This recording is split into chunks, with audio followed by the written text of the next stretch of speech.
Hey guys, LevelCap here, and today I'm going to take an updated look at games that I'm looking forward to in 2016. There's been a bunch of new titles announced that are coming out before the end of the year, some pretty darn big ones. And the first game on this list, which should come as no surprise to anyone who has been a fan or followed my channel for a while now, is Battlefield 1. With an incredible reveal reception, an epic looking trailer with cool soundtrack, I think Battlefield fans are pretty pumped for this game, but also just fans of shooters in general. It's taking the Battlefield franchise into an era of war that it's never explored before, let alone any other first-person shooter for that matter that is at least a big budget AAA title. We have Verdun and maybe a few other indie games that have tried it once before, but this is a whole new take on World War I. Now, with the massive enthusiasm that has been shown about this game, there also comes some skepticism, and with good cause. Battlefield 4 certainly didn't have the smoothest of launches, and it was also a bit of a reskin for Battlefield 3. I mean, yes, there's been a lot of big improvements made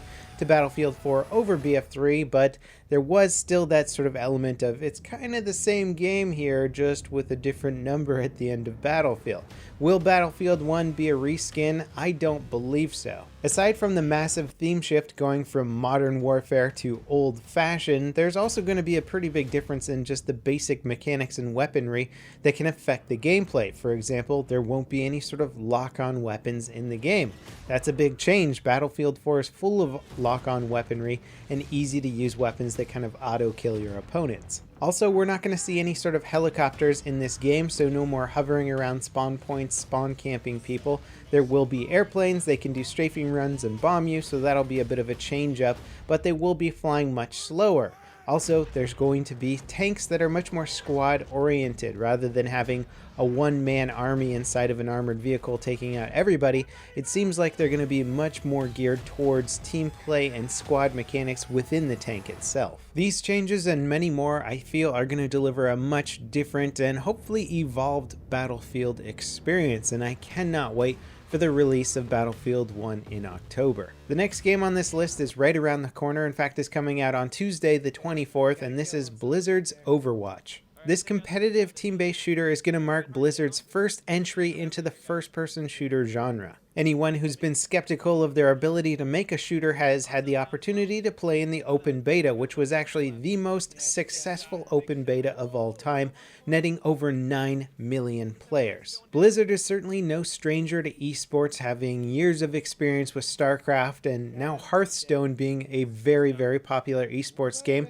They've borrowed a lot of these sort of unlocks and upgrade abilities from their Hearthstone game and ported them over into Overwatch, which I'm actually very excited about. With seasonal unlocks, crates that you can win from leveling up, and other ways to get cool gear in-game, I have a feeling it's going to keep me quite addicted to the aesthetic system alone. Compared to other quality standards out there, Overwatch in my mind was ready for release over a year ago, yet Blizzard has been working on tweaking and fine-tuning this game for a long time, and I think it's going to be well balanced and fun to play right from the start. Next up is Lawbreakers. As I'm a big fan of Cliffy B and arena shooters in general, it's exciting to see one of the guys that helped pioneer the genre finally returning to it. This looks to be a highly fast-paced arena game with lots of gravity manipulation at its core. There's going to be multiple classes that play differently and objective gameplay. With early hands-on reviews almost universally praising Lawbreakers, it's sure to be at least good if not very successful. Recently they switched from a free-to-play release model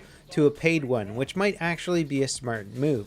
Free-to-play often ends up meaning pay to win, so avoiding the issue altogether is probably the best way to do things, especially with a new IP. Not to mention they kind of step over the whole hacker issue, which is rampant in most free-to-play titles. The fourth game I want to mention here is Titanfall 2. While there's no doubt that the first Titanfall sorely lacked depth and wasn't very well balanced, at its core it was still a good game with great gameplay mechanics. We don't know much about Titanfall 2, but we do know that Respawn is aware of the first game's shortcomings and is attempting to address them in a way that pleases fans and expands the game's interesting but unexplored story. Also, we're not yet sure what engine Titanfall 2 is going to be on. I feel like one of the main shortcomings of the first game was the fact that it was relegated to the old Source engine.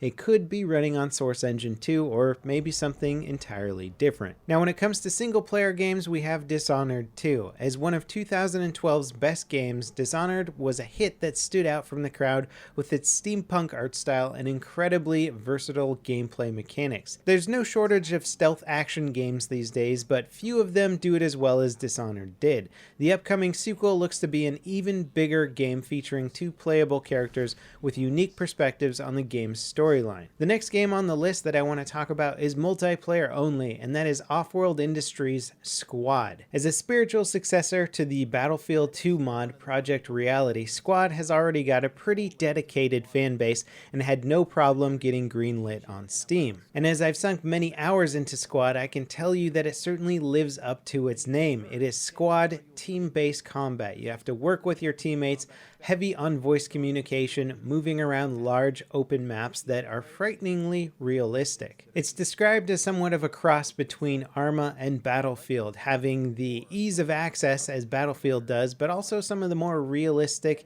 and accurate combat of Arma, just not with the insane control scheme. Now, although this game is already playable, its official release date has yet to be determined. However, the developers are doing updates every single month with a monthly recap showing off the cool new technologies and things that they're implementing to the game. And every month I am constantly impressed by what they are doing with the game. As soon as vehicles are implemented and working perfectly, I have a feeling that Squad is going to start turning a lot more heads. Now for something entirely different, the upcoming No Man's Sky is set to feature one of the biggest open worlds ever in a video game.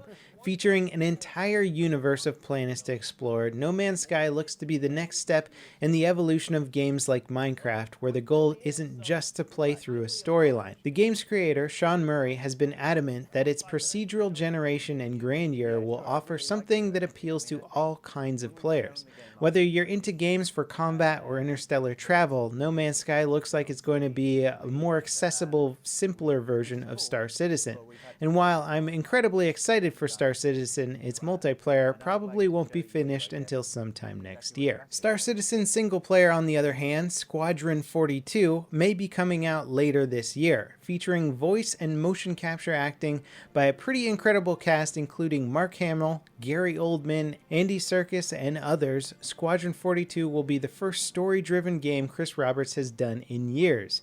Considering how influential his Wing Commander series was, it'll be exciting to see what Squadron 42 does for gaming in general. The single player being the first major component of Star Citizen's development slated for release also means we'll get a taste of what the final release of Star Citizen will be like. Personally, I expect Squadron 42 and Star Citizen to be the kind of games that reshape the gaming industry, pushing other developers to up the ante on their projects and deliver more immersive and imaginative titles. Next on the list is something that's a little bit more up to LevelCapGaming speeds, and that's Ghost Recon Wildlands. Ubisoft are ditching the future to go back to Ghost Recon's more present-day roots.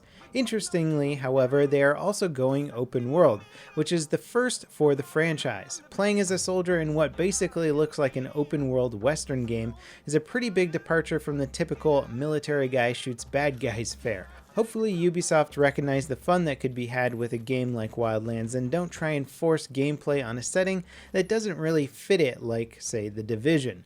Either way, it's exciting to have a fresh take on the shooter genre. Rumor has it that Wildlands should be out sometime this year, so hopefully it makes it out for the holiday season. And last on the list, I have to mention Call of Duty 4 Remastered. As of right now, the only way to get it is by purchasing it in a bundle with the upcoming Infinite Warfare. Considering that it's a remaster of one of the best Call of Duty games, it'll be interesting to see what Infinity Ward does with it. My main concern right now is the fact that the underlying Call of Duty engine has not been great for the PC ports, often giving not the best mouse input, some very interesting netcode performance, as well as the lack of dedicated servers has been kind of an issue for the PC master race who grew up playing Call of Duty 4. I think the franchise needs a brand new engine moving forward so that we can get good ports all around. For those of you hoping to buy the remastered version of COD 4 on its own, Chances are that's not going to happen. Activision knows just how badly people want to play COD 4 Remastered,